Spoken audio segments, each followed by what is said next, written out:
I'm making music for me, really. I'm not really making music to try and be a solo artist. I'm just making music for me, but they're kind of forcing me into this kind of solo space. Maybe he sees an opportunity and wants to capitalize on it, I guess. And it was just moving like super fast.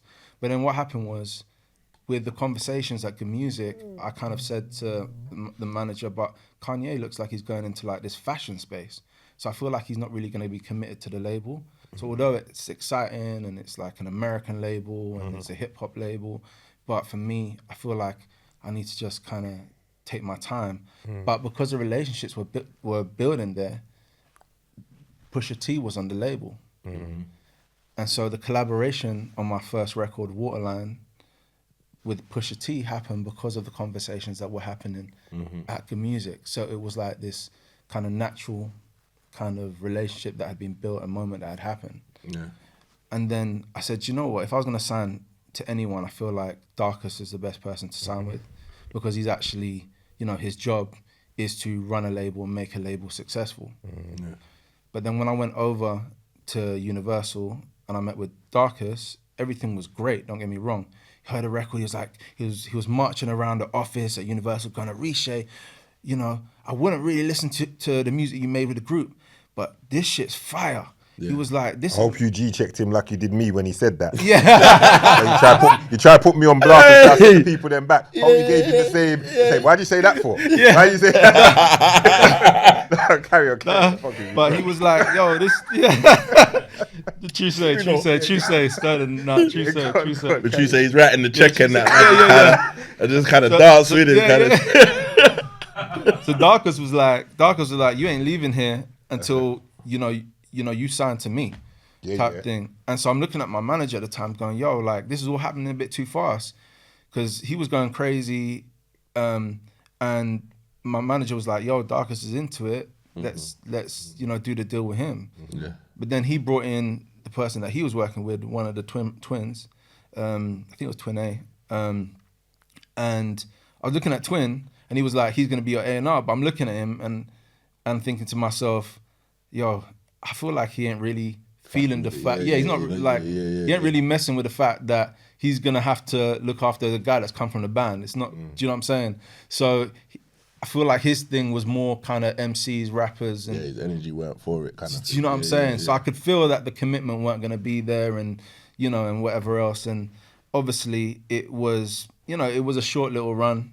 In the end, it was like an experience for me. Do you know what I mean? But I felt like I hadn't found myself as an artist in my own right yet, and I needed more time, man. I just needed more time. Did you find it difficult for people to take you serious as a solo individual artist, making a different style of music, coming from JLS?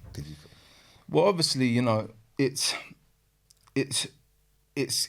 definitely messes with people's heads when they see, okay, this guy was in the group that was making this kind of certain style of music, and now by himself, he's going mad, flexing in crazy ways. Do you know what I mean? But actually, he can flex. But I just can't get away from the fact that it's the boy from the group. Do you understand? And I don't know how can he flex like that? A lot of people are going, they can't work it out. How can ORITSÉ flex? How's ORITSÉ flexing like this? Because it feels authentic, it sounds authentic. But you're a legit Carib / Niger boy, bro. Like, you've actually spent time in the real, you get what I mean? So it's actually in you. It's not on you, it's in you. You get what I mean? Right. So I get it. That's carry right. on, bro. Carry on. And obviously in my heart, like, I know that for me, this comes so naturally. But I just know that it's definitely like a mind shift for a lot of people, because they don't realize anything about my background, where I come from, where I've grown up. Like, Nigeria, wasn't easy, man. And even when me and David O, when we linked up again, we had this conversation. I said, you know what? Since I came to the UK, I feel like nobody understands me. I'll be honest with you. It's like the experiences that I've had, I just don't feel like I can really explain it to anybody. He goes, ORITSÉ, you'll never be able to make anyone understand. Never. Nigeria, growing up in Nigeria, is a whole different experience, And so it's tough for me, because I do always feel like I'm misunderstood. A lot of the time people go, yo, that one sometimes, you know, we used to go out to the clubs and whatever else, you know, and people go, yo, that ORITSÉ guy, he's very quiet. Like, you know, he don't really talk too much. He don't really say too much. He's always thinking, he's always in his own head. Because I didn't feel like I really I never felt like I was in my most natural kind of environment. Do you understand what I'm saying? So it was always like, I was always having to make myself find a level of comfortability in environments that I didn't feel too comfortable in.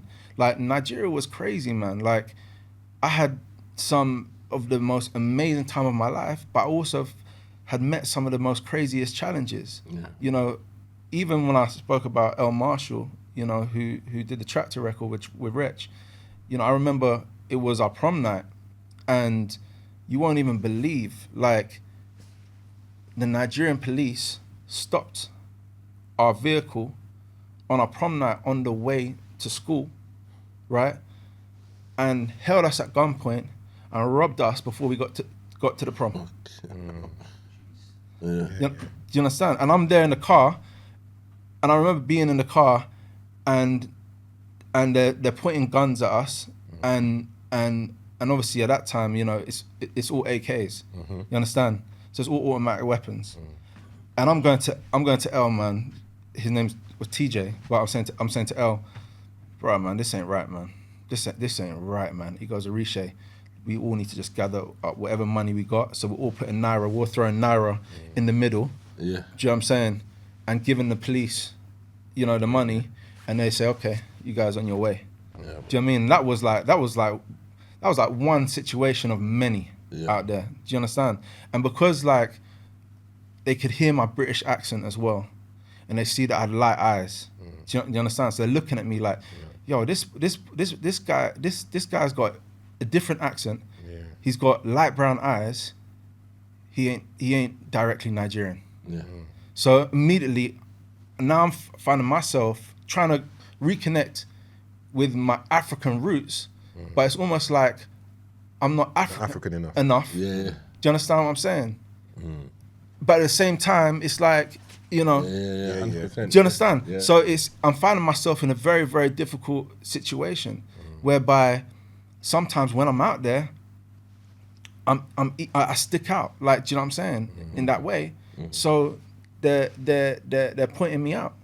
You know, there were so many times that I had to face certain, you know, challenging situations, altercations that I had to try and get myself out of quickly, just because they could hear my London accent. And they knew that I wasn't directly from Lagos or from Nigeria. Like, do you understand? So man, there's been a lot. So the kind of like me kind of feeling comfortable back in the UK, and especially in a pop commercial world, man, I never really felt fully comfortable up until today. It's only now that obviously when I meet people like AO Beats and, you know, other people that I've met along the way, like I'm good friends with Style OG and some other, you know. Let's talk about that. You got the big tune right now, Language. Language came out earlier this year, man, and it went crazy. I'm late to it, but it's a joint. Thank you. Like, that's going in right now. Yeah, You're doing a lot. And I see you like, in the club and all that. It might have been a party. Yeah. I think was it a press party launch, you had? Press launch that. I had a party in Mayfair. I see you with Bushkin in there, Style OG and them man in there. It was nice, man. Local settings, and it looked right. It felt right. How did that feel like for that in that moment there? Because it's a press launch, it's another step. Man, I felt like I finally was home.